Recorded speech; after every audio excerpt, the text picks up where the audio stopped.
আজকে একটা বেদনা বিধুর দিবস। 2009 সালের 25শে ফেব্রুয়ারি আমরা এই 57 জন চৌকস সেনা অফিসার এবং শুধু তাই নয়, আমাদের কিছু কিছু পরিবারবর্গর সদস্যদের আমরা হারিয়েছি।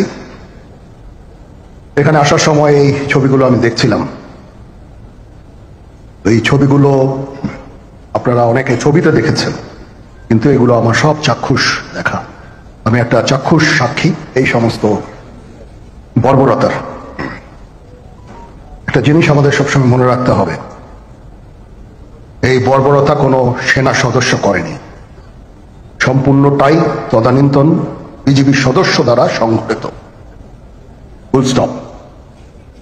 এখানে কোনো ইফ এবং বাট নাই।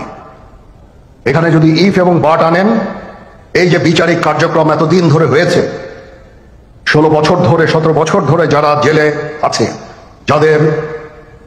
যারা কনভিক্টেড, সেই বিচারিক প্রক্রিয়া ব্যাহত হবে। এই জিনিসটা আমাদের খুব পরিষ্কার করে মনে রাখার প্রয়োজন। এই বিচারিক প্রক্রিয়াকে নষ্ট করবেন না। যে সমস্ত সদস্য শাস্তি পেয়েছে তারা শাস্তি পাওয়ার যোগ্য।